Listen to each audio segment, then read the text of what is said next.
এ ছেলেরা যুবকেরা, আমার আল্লাহ পাক আমার নবী পাকের কত মাকাম দিয়েছে দেখো। আমার আল্লাহ পাক আমার নবী পাককে দুনিয়া জমিনে পাঠিয়ে দিল। আমার নবী পাক যখন শিশু বেলায় দুল্লাই দুলা খেত, সকাল বেলায় 70,000 ফেরেশতা নেমে আসতো, সন্ধ্যা বেলায় চলে যেত, আবার সন্ধ্যা বেলায় 70,000 ফেরেশতা নেমে আসতো, সকাল বেলায় চলে যেত। এই রকম ভাবে পালা পালা পালা পালা করে আমার নবী পাকের দুলনাখানা দুলা দিতে আসতো। শিশু নবী দুলনায় শুয়াতে ফেরেশতারা দুলনা দুলা দিতে আসতো। তিনার কত শান, কত মান, কত ইজ্জত তিনার।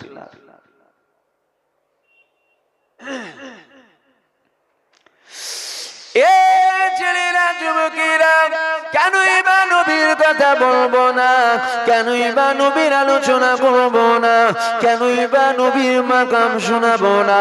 আল্লাহ নবীর চাচা যান হযরত আব্দুল্লাহ ইবনে আব্বাসকে এক তারিখে আমার রাসূলুল্লাহকে জিজ্ঞাসা করেছিল, ইয়া রাসূলুল্লাহ, ইয়া হাবিবাল্লাহ, এক তারিখে আপনি দুল্লায় দুলা খাচ্ছিলেন, আমি দেখতে পেয়ে গেলাম আপনি হঠাৎ করে কান্না করতে লেগে গেলেন, আবার কিছুক্ষণ পরেতে আপনি আবার মুচকে মুচকে হাসতে লেগে গেলেন।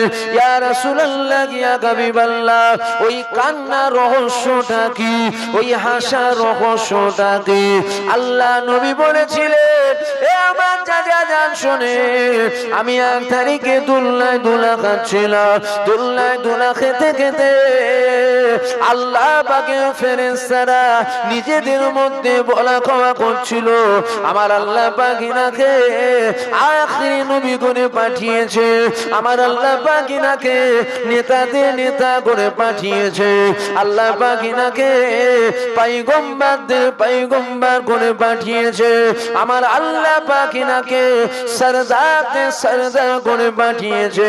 তবে মনে রাখবে, আমার আল্লাহ জানিয়ে দিয়েছে ইনার উম্মতদের মধ্যে থেকেও এক শ্রেণীর উম্মত যাবে জাহান্নামে যাবে। এই কথাটা যখন বলেছে, আমি নবী পাক কান্না করতে লেগে গিয়েছিলাম। আমি নবী পাক যখন কান্না করতে লেগে গেলাম, হঠাৎ করে দেখতে পেয়ে যায় হযরতে জিবরাইল চলে আসলো। আমি নবী পাক আমাকে এসে বলতে লেগে গেল, ইয়া রাসূলুল্লাহ, ইয়া হাবিবাল্লাহ, আপনি কাঁদবেন না, আপনি কাঁদবেন না, কেননা আল্লাহ পাক জানিয়ে দিয়েছে আপনার ওই সমস্ত উম্মত যদি একবার আমার আল্লাহ দরবারে তওবা করে নেয়, খালিস দিল থেকে মাফ চেয়ে নেয়, আমার আল্লাহ পাক জানিয়ে দিয়েছে পাহাড় পাহাড় গুনাহ যদি থাকে, ওই গুনাহকে আমার আল্লাহ মাফ করে দেবে। যখন এই কথাটা শুনলাম, আমি নবী আবার হাসছিলাম। কত মহব্বত করে হুজুর আমাদের নবী, কি শুধু আমার না আমাদের সবার? জোরে বলেন, জোরে বলেন। নবী কি শুধু আমি নবীকে ভালোবাসি না আমরা সবাই ভালোবাসি? শুধু মুখে বললে হয় না, কিন্তু মুখে বললে হয়, একটু কাজেও দেখাতে হয় যে না আমি ভালোবাসি, একটু কাজেও দেখাতে হয়। এ ছেলেরা যুবকেরা, এ আমার নবী পাকের প্রেমিকেরা, আল্লাহ পাক আমার নবী পাকের কত মাকাম দিয়েছে দেখো। আমার নবী পাকের আল্লাহ কত সম্মান দিয়েছে, আমার নবী পাকের আল্লাহ কত ইজ্জত দিয়েছে দেখো। আমার নবী পাককে আল্লাহ যখন দুনিয়ায় পাঠালো, আমার নবী পাক আস্তে আস্তে বড় হতে লেগে গেল। আমার নবী পাকের বয়সটা 40 বছর যখন হয়ে গেল, আমার আল্লাহ পাক জানিয়ে দিয়েছে হাবিব চাকরি তো অনেক আগে পেয়ে গেছে, এইবার ডিউটিটা শুরু করে দেন। আমার নবী পাক কাবার পাশে চলে গেল, মক্কার মানুষদেরকে দাওয়াত দিয়ে দিল। মক্কার মানুষেরা আমার নবী পাকের ডাকে সাড়া দিয়ে চলে আসলো। আল্লাহ নবী বলেছিলেন, এ মক্কা মানুষেরা, আমি মুহাম্মদ, আমাকে তোমরা কোন নজরে দেখো। ওই সময় মক্কা মানুষেরা বলেছিল, মুহাম্মদ তোমার মতো দ্বিতীয় কোনো মানুষ হয় না। মুহাম্মদ জীবনে তুমি গরিবের উপরে জুলুম করো না। মুহাম্মদ জীবনে তুমি আমানতের খেয়ানত করো না। মুহাম্মদ জীবনে তুমি কারো মাল ছেড়ে নিও না। মুহাম্মদ জীবনে তুমি কারোকে নোংরা কথা বলো না। এ যুবকেরা, আল্লাহ নবী তখন বলল, এ মক্কা মানুষেরা, আমি মুহাম্মদ, আমার কথা কি তোমরা মেনে নেবে? ওই সময় তারা বলল, বলেন আপনার কি কথা? আল্লাহ নবী বলেছিলেন, এই যে দূরে একটা উঁচু পাহাড় দেখছো, ওই পাহাড়ের পিছন থেকে একদল মানুষ লুকিয়ে রয়েছে, এখনই তোমাদের উপরে হামলা করতে পারে, এটা কি তোমরা মেনে নেবে? ওই সময় তারা বলেছিল, হ্যাঁ আমরা মেনে নেব। আল্লাহ নবী বলল, তোমরা কি দেখবে না? ওই সময় তারা বলেছিল, দেখার কোনো প্রয়োজন নেই। কেন দেখার প্রয়োজন নেই? ওই সময় তারা বলল, মুহাম্মদ জীবনে তুমি কখনো মিথ্যা কথা বলো না। তুমি হলে আল আমিন, তুমি হলে চির সত্যবাদী। এ যুবকেরা, আল্লাহ নবী তখন বলল, তাহলে তোমরা পড়ে না লা ইলাহা ইল্লাল্লাহ আনা মুহাম্মাদুর রাসূলুল্লাহ।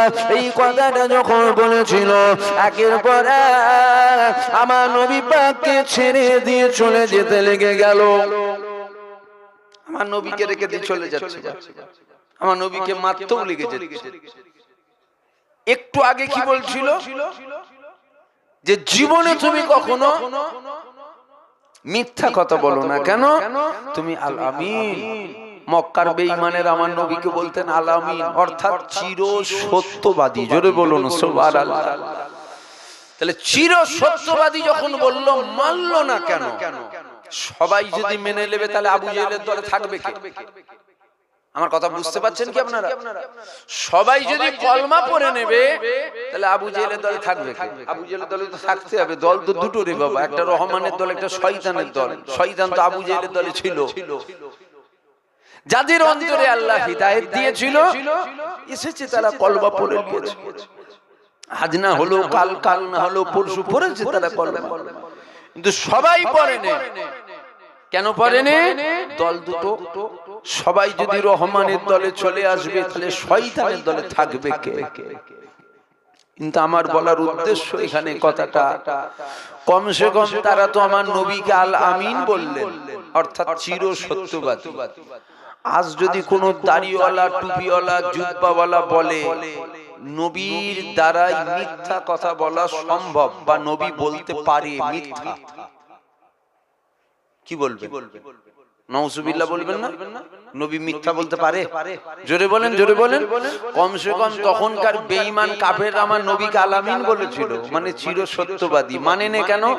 সবাই যদি মেনে নেবে, তাহলে শয়তানের দলে থাকবে কে? তাই তারা মানে নে। কমসে কম তারা এতটুকু মেনেছিল, মুহাম্মদ আল আমিন চির সত্যবাদী। আজ যদি কোন দাড়িওয়ালা, টুপিওয়ালা ওয়াজ করতে করতে বলে যে নবী দ্বারাই মিথ্যা বলা সম্ভব বা বলতে পারে, বুঝে নিতে হবে তখনকার বেঈমান কাফেরের থেকেও এ বেটা ভয়ঙ্কর। খারাপ লেগে যাচ্ছে নাকি আমার কথা? কমসে কম তখনকার বেঈমান কাফের আমার নবীকে আল আমিন বললেন, চির সত্যবাদী। মানে না কেন? শয়তানের দলে থাকবে তাই মানে না। সবাই যে মেনে নেবে তো কোনো কারণ নেই। আল্লাহ তো বলেছে, আপনি আপনার কাজ করুন, কে মারলো না মারলো আমি বুঝে নেব।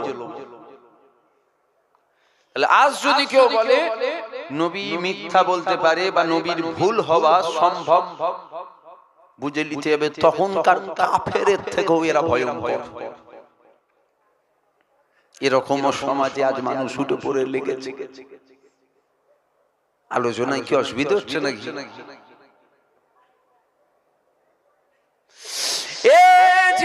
যুবকেরা, আল্লাহ পাক আমার নবীর কত মাকাম দিয়েছে। আল্লাহ পাক আমার নবীর কত তাজিম দিয়েছে, আল্লাহ পাক আমার নবীর কত ইজ্জত দিয়েছে, আমার নবী পাকের আল্লাহ কত সম্মান দিয়েছে। দেখো আল্লাহ পাক পবিত্র কালামুল্লাহর মধ্যে কম বেশি 82 জায়গায় আমার আল্লাহ নামাজের কথা জানিয়ে দিয়েছে। বান্দা নামাজ কায়েম করো, বান্দা নামাজ কায়েম করো, বান্দা নামাজ কায়েম করো, বান্দা নামাজ কায়েম করো। এ যুবকেরা তরুণীরা যান পবিত্র কালামুল্লাহটাকে নিয়ে যান, কোন হাফিজের কাছে যান, কোন মাওলানার কাছে যান, কোন মুফতির কাছে যান, গিয়ে জিজ্ঞাসা করেন আমার আল্লাহ পাক পবিত্র কালামুল্লাহর মধ্যে 82 জায়গায় নামাজের কথা বললো, এই নামাজটাকে কিভাবে পড়বো আমার আল্লাহ পবিত্র কোরআনের মধ্যে কোথায় বলেছে? শুনছেন তো কত জায়গায় নামাজের কথা? 82 জায়গায়। গ্রামে আলেম ওলামা নিশ্চয়ই আছে, ফাঁকা ময়দান তো এমন তো নয় রে বাবা। যান কোরআন শরীফ নিয়ে বলবেন আল্লাহ তো কোরআনে 82 জায়গায় নামাজের কথা বলেছে। এই নামাজটা পড়বো কিভাবে একটু কোরআন থেকে দেখে দেন তো আল্লাহ কোথা বলেছে। এই যুবকেরা কোন আলেমের গাড়ির মাজান না, কোরআন থেকে নামাজের স্টাইল বার করে দেবে, কেননা আল্লাহ কোরআনে নামাজের কথা বলেছে, নামাজের পড়ার পদ্ধতিটা কিন্তু আল্লাহ বলেনি। এ ছেলেরা যুবকেরা তাহলে আমরা নামাজ পড়বো কিভাবে, আমরা কিভাবে নামাজ কায়েম করবো? ও রাব্বি আল্লাহ আপনি তো বললেন নামাজ কায়েম করো, আল্লাহ পাক আমি নামাজ পড়বো কিভাবে? আল্লাহ পাক কোরআনের মধ্যে অপর জায়গায় জানাচ্ছে, আমি আমার দোস্তকে পাঠিয়ে দিলাম, অর্থাৎ আমার নবী পাককে আল্লাহ পাঠালো। আল্লাহ পাক কি করে পাঠালো? উসওয়াতুন হাসানা করে পাঠালো। আমার আল্লাহ কি করে পাঠালো? আমার আল্লাহ মডেল করে পাঠালো। নামাজ পড়বে নবীকে দেখো, রোজা রাখবে নবীকে দেখো, হজ করবে নবীকে দেখো, যাকাত দেবে নবীকে দেখো, ব্যবসা করবে নবীকে দেখো, দাড়ি রাখবে নবীকে দেখো, টুপি পরবে নবীকে দেখো, পাগড়ি পরবে নবীকে দেখো, সংসার করবে নবীকে দেখো, বাচ্চাদের কেমন ভাবে মানুষ করবে নবীকে দেখো। নবী যেভাবে করেছে বা যেভাবে আদেশ করেছে ওই রকম ভাবে তোমরা করো। অর্থাৎ নামাজ পড়বে কিভাবে? আল্লাহ নবী যেভাবে পড়েছে, কখন সূরার সাথে সূরা মিলাবে আল্লাহ নবী যখন মিলিয়েছে, কখন রুকুতে যাবে আল্লাহ নবী যখন গিয়েছে, কখন সিজদাতে যাবে আল্লাহ নবী যখন গিয়েছে। তোরা যদি নবী পাককে ফলো করো, নবীর দেখানো স্টাইলে তোরা যদি নামাজ পড়তে পারি, তোদের নামাজ আমি আল্লাহ কবুল করে নেব, আর ওই নামাজের বিনিময়ে আমি আল্লাহ জান্নাত দিয়ে দেব। আল্লাহু আকবার, আল্লাহু আকবার। বুঝতে পারছেন আমার কথা? আপনারা শুনছেন তো? আপনারা বুঝতে পারছেন না? নামাজ পড়বেন কাকে দেখতে হবে? কথা বলছেন না কেন? শুনলেন কি শুনছেন? নবীকে দেখতে হবে। আমরা নামাজ পড়ি কিভাবে একটু দেখুন তো, হচ্ছে নাকি আমারটা? আমরা নামাজ পড়ি, নামাজে দাঁড়ালাম, নিয়ত করলাম, সূরার সাথে সূরা মিলালাম, মিলাবার পর রুকুতে যাই, রুকু থেকে উঠি, তারপরে সিজদাতে যাই। আমি নামাজটা পড়বো, দেখুন তো হচ্ছে নাকি নামাজ? এইভাবে আপনারা পড়েন তো? আপনারা তো এইভাবে নামাজ পড়েন, আমিও পড়ি এইভাবে। কিভাবে? নামাজে দাঁড়ালাম, সূরার সাথে সূরা মিলালাম, রুকুতে গেলাম, রুকু থেকে উঠলাম, তারপরে সিজদায়। এটা পড়ার পদ্ধতি। এখন আমি পড়ছি, নামাজে দাঁড়ালাম, ডাইরেক্ট চলে যাব সিজদায়, সিজদায় গিয়ে আমি আত্তাহিয়াত পড়ব। হবে না? ঠিক বলছেন? আচ্ছা কেন হবে না? আল্লাহ তো কোরআনে 82 জায়গায় বলছে নামাজ কায়েম করো, নামাজ কায়েম করো, নামাজ কায়েম করো, নামাজ কায়েম করো, নামাজ কায়েম করো। আমি কিভাবে কায়েম করব আমি তো জানি না। আল্লাহ বলেছে নামাজ কায়েম করো, আমি একটা সিজদা দেব, দৌড়ে যাব, যে একটা চা খেয়ে নিয়ে এসে তারপর দ্বিতীয় সিজদা দেব। কেন হবে না? নবী ওভাবে পড়েন। নবী যদি আগে রুকুতে না গিয়ে আগে সিজদায় যেত, পৃথিবীর মানুষের জন্য আগে রুকু নয় আগে সিজদা হতো। জোরে বলুন সুবহানাল্লাহ। নবী যেভাবে পড়েছে ওইভাবে পড়তে হবে। নবী এভাবে পড়েনি, তাই ওইভাবে নামাজ হবে না। নবী যদি রুকুতে না গিয়ে সেজদায় যেত, পৃথিবীর মানুষের জন্য নামাজ পড়ার স্টাইল হতো আগে রুকু নয় আগে সেজদা। কেন? নবী আগে সেজদায় গেছে। আমার কথা বুঝতে পারছেন আপনারা? হাম বলে বাদ বলে আমরা যখন কথা বলি এটা কথা বলা হয়, হুজুর যখন কথা বলেন ওটা শরিয়াত হয়ে যায়। জোরে বলুন সুবহানাল্লাহ। আমরা কথা বলি এটা সাধারণ কথা বলা হয়, আর হুজুর পাক যখন কিছু বলতেন, হুজুর পাক যখন কিছু করতেন ওটা শরিয়াতের নিয়ম কানুন হয়ে যেত। জোরে বলুন সুবহানাল্লাহ।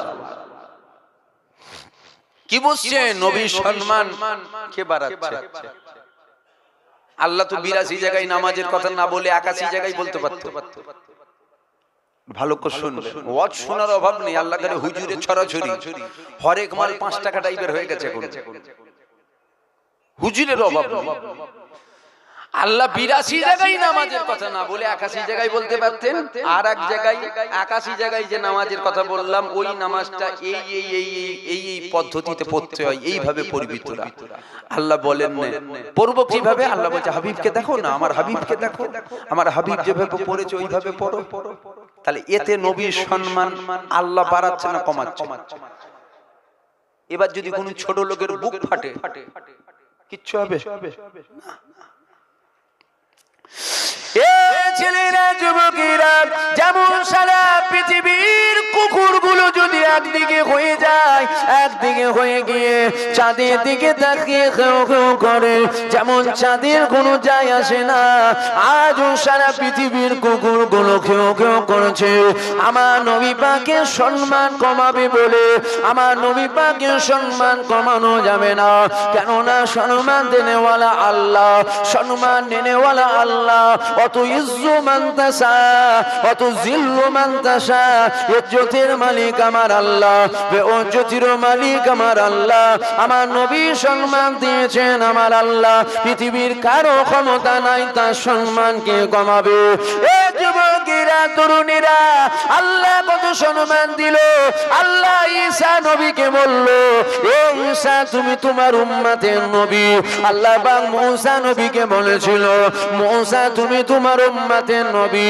আল্লাহ পাক ইব্রাহিম নবীকে বলল, ইব্রাহিম তুমি তোমার উম্মতের নবী।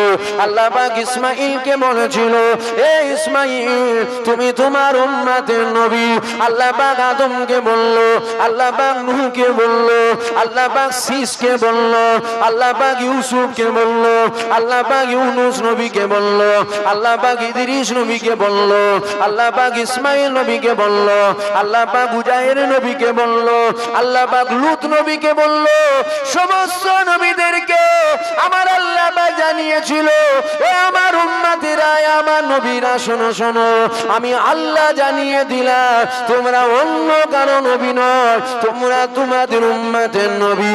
আল্লাহ পাক 12 রবিউল আউয়াল সোমবার শুভে সাদেকের সময় 570 খ্রিস্টাব্দে আমার নবী পাককে যখন দুনিয়ায় পাঠিয়েছিল, আমার আল্লাহ জানিয়ে দিয়েছিল, এ আমার হাবিব আমার দোস্ত শোনো, আপনি শুধু আপনার উম্মতের নবী না, না না না, আমি আল্লাহ আপনাকে জানিয়ে দিলাম, জমিনে নবী করে আপনাকে পাঠালাম, আসমানে নবী করে আপনাকে পাঠালাম, চাঁদে নবী করে আপনাকে পাঠালাম, সূর্যে নবী করে আপনাকে পাঠালাম, জান্নাতে নবী করে আপনাকে পাঠালাম।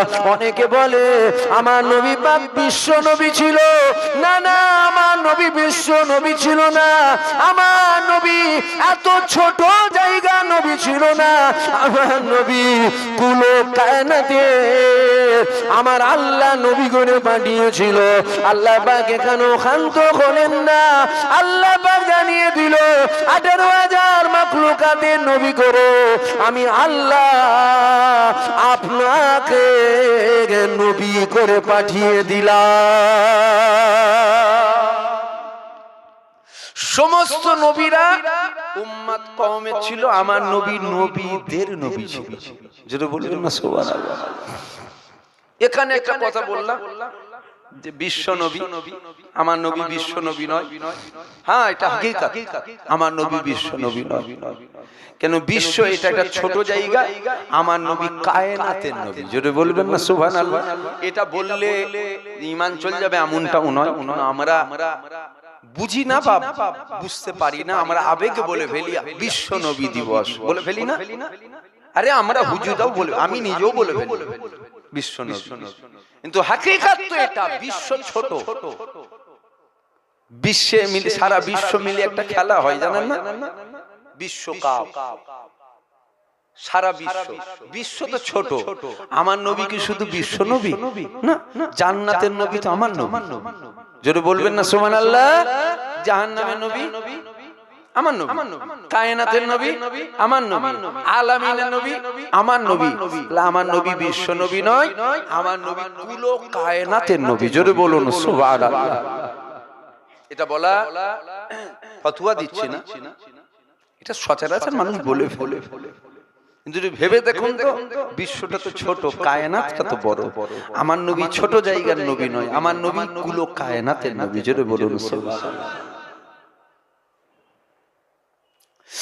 এ ছেলেরা, যুবকেরা, এ আমার নবী পাকের প্রেমিকেরা, আল্লাহ পাক আমার নবীর কত সম্মান দিয়েছে দেখো, আল্লাহ পাক আমার নবীর কত তাজিম দিয়েছে দেখো।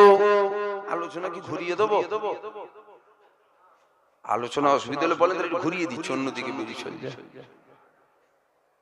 যদি বলেন অসুবিধে, অসুবিধে কেন হবে? কত দাড়িওয়ালার অসুবিধে হয় জানেন? বুঝতে পারছেন না?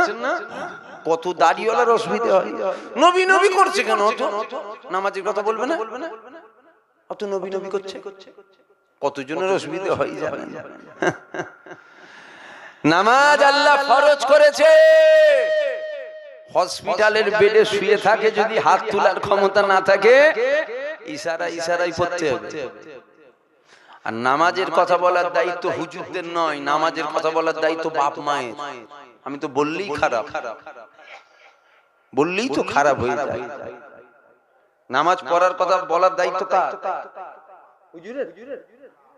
8 বছর থেকে বলুন, বাচ্চাকে বুঝান আব্বা নামাজ পড়তে হয়, হাত ধরে ধরে মসজিদে নিয়ে যান। 12 বছরের পরে একটা কঞ্চি কাটেন, কঞ্চি সামসেটে তুলে রেখে দেন, পা থেকে মাথা অবধি মেরে লাল করবেন, নামাজ পড়বি না মানে। দেখবেন উঠছে মসজিদের দিকে। তা না করে আপনি ওর হাত ধরে মেলায় নিয়ে যে জিলিপি কিনে দিয়েছেন আর বলছেন হুজুর নিয়েছে নামাজি রোজ করে, ছেলে নামাজি হবে, ওলি হবে। খারাপ লাগছে নাকি আমার কথা আপনাদের? আমি কি ভুল ভাল বকছি মনে হচ্ছে নাকি? আপনাদের সাথে ব্যক্তিগত কোনো রাগ টাক আছে নাকি আমার? না। আপনি তো বলুন না, আপনি আপনার বাচ্চাকে নিয়ে সিরিয়াল দেখছেন আর বলছেন ফুরফুরা থেকে হুজুর নিয়েছে নামাজি রোজ করে, আমার ছেলে সিরিয়াল দেখবে না, নামাজি হবে? 100 হুজুর নিয়েও হবে না, কেন আপনি তো বেঁকিয়ে ফেলেছেন। বুঝতে পারছেন না? লাইন একটা আছে, হুজুরের সাথে প্রেম করো, হুজুরের সাথে প্রেম করো। প্রেমেতে মানুষ পরিবর্তন হয়ে যায়। দুনিয়ার প্রেম মহব্বত হয় না? দুনিয়ার প্রেম মহব্বতে দেখবেন মানুষ পরিবর্তন হয়ে যায়, ছেলে আলাদা হয়ে যায়। যে ছেলে আব্বা আব্বা করতো, এখন সে ছেলে আব্বাকে ছেড়ে দিয়ে শ্বশুরকে আব্বা জান কয়।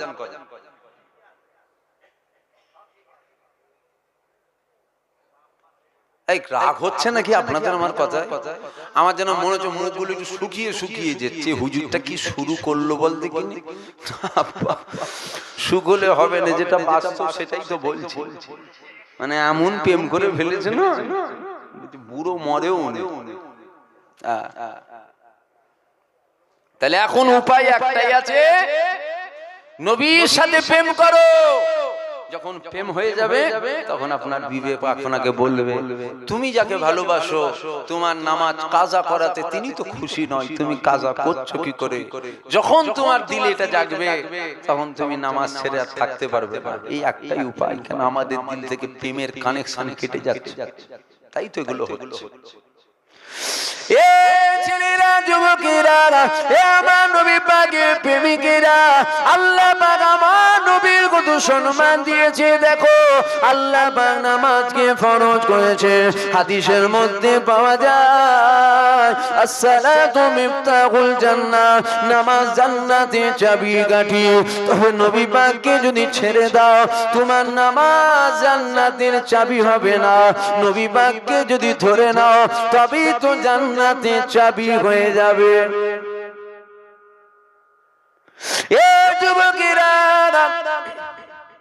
এ আমার নবী পাকের প্রেমিকেরা, আল্লাহ পাক নামাজকে ফরজ করেছে, আল্লাহ পাক রোজাকে ফরজ করেছে, আল্লাহ পাক মালদারদের জন্য খরচ করা ফরজ করেছে, আল্লাহ পাক যাকাত দেওয়া ফরজ করেছে। কিন্তু মনে রেখে দিবে এগুলো ঈমানদারের জন্য ফরজ, এগুলো বেঈমানদের জন্য ফরজ নয়। আবু জেহেলের জন্য ফরজ ছিল না, আবু লাহাবের জন্য ফরজ ছিল না, উতবার জন্য ফরজ ছিল না, সাইবার জন্য ফরজ ছিল না। ছিল ফরজ? কথা বলছেন না, ভুল হলে বলবেন তো। আবু জেহেলের জন্য 5 ওয়াক্ত নামাজ ফরজ ছিল নাকি? এ যুবকেরা, তরুণীরা, অর্থাৎ জন্য ফরজ ছিল না। কেন? এরা আমার নবী পাককে ধরেনি, তাই আল্লাহ পাক এদের জন্য নামাজকেও ফরজ করেনি। আল্লাহ পাক আবু বকরের জন্য নামাজ ফরজ করেছিল, আল্লাহ পাক ওমরের জন্য নামাজ ফরজ করেছিল, আল্লাহ উসমানের জন্য নামাজ ফরজ করেছিল, শের খুদা আলীর জন্য আল্লাহ নামাজ ফরজ করেছিল। কেননা এরা কলমা পড়েছিল, তাই তো নামাজ আল্লাহ ফরজ করেছিল। এ ছেলেরা, যুবকেরা, আল্লাহ নবী আরো জানিয়ে দিয়েছে, এ দুনিয়ার মানুষেরা, তোরা যখন আল্লাহকে সিজদা করবি, তোদের কপালটা মাটির মসজিদ যদি হয়, ওই কপালটা মাটির উপরে পড়ে যাবে। তোদের কপালটা মার্বেলের মসজিদ যদি হয়, ওই কপালটা মার্বেলে পড়ে যাবে। তোদের কপালটা টাইলস লাগানো মসজিদ যদি হয়, তোদের কপালটা টাইলসের উপরে পড়ে যাবে। তোদের কপালটা মখমল বিছানো যদি থাকে, ওই মখমলের উপরে কপাল পড়বে। আমি নবী পাক জানিয়ে দিলাম, ওই কপালটা যদি আমি নবী পাক আমাকে মেনে হয়, ওই কপালটা যদি আমি নবী পাক আমাকে ধরে হয়, ওই কপালটা মাটির উপরে, টাইলসের উপরে, মখমলের উপরে পড়বে না। আমি নবী পাক জানিয়ে দিলাম, ওই কপালটা আল্লাহ পাকের কুদরতি কদমে পড়ে যাবে। যে ব্যক্তি আল্লাহর কুদরতি কদমে সেজদা দিল, তার কোনো চিন্তা নেই, সব দ্বারা পারত। কোন সেজদা? নবী ধরে সেজদা, নবী মেনে সেজদা, নবীকে প্রেম করে সেজদা, নবী ছেড়ে নয়, নবী ধরে। এ ছেলেরা, যুবকেরা, এ আমার নবী পাকের প্রেমিকেরা, আল্লাহ পাক জানিয়ে দিয়েছে, এ দুনিয়ার মানুষেরা, আমি আল্লাহ পাক জানিয়ে দিলাম, তোরা যদি জান্নাতে যেতে চাস, আমার রহমত ছাড়া জান্নাতে যাওয়া যাবে না, আমার রহমত ছাড়া জান্নাতে যাওয়া যাবে না। খাজা হুজুর জান্নাতে যাবে না, দাদা হুজুর জান্নাতে যাবে না, আল্লামা রুহুল আমিন জান্নাতে যাবে না, বড় পীর আব্দুল কাদের জিলানী জান্নাতে যাবে না, মুস্তাফা মাদানী জান্নাতে যাবে না, আব্দুল মাহবুব জান্নাতে যাবে না, জুনায়েদ বাগদাদি জান্নাতে যাবে না। আল্লাহর রহমত ছাড়া কেউ জান্নাতে যাবে না, আল্লাহর রহমত ছাড়া কেউ জান্নাতে যাবে না। তাহলে আমরাও তো বললাম আমরা জান্নাতে যাব, তাহলে আমাদেরকে কি করতে হবে? নামাজ অবশ্যই পড়তে হবে, তবে মনে রাখতে হবে নামাজের জন্য জান্নাত নয়, আল্লাহর রহমতের জন্য জান্নাত যাব। শুনছেন? বুঝতে পারছেন? নামাজে চলে যাব না। আপনি যদি বলেন আমি যাব, তাহলে আপনার ভিআইপি ব্যাপার, আপনি চলে যাবেন, আমি যেতে পারবো না। কেন? আমরা নামাজ পড়ি কোন রকম, কপালটা ঠুকতে পারলে জান বেঁচে যায়। বুঝতে পারলেন? আর নামাজ পড়েছিল হযরতে আলী, পায়ে তীর লেগেছে, তীর বার করতে যাচ্ছে, এত জ্বালা যন্ত্রণা, কাউকে ধারে কাছে আসতে দিচ্ছে না। নামাজে দাঁড়িয়েছে, তীর ধরে টেনে বার করে নিয়েছে। হযরতে আলী উফ শব্দটুকুও বার করে না। জোরে বলুন সুবহানাল্লাহ। আর আমরা নামাজ পড়ি, নামাজে দাঁড়ালে মশা কামড়ালে লাগে, পিঁপড়ে কামড়ালেও লাগে, লাগে না?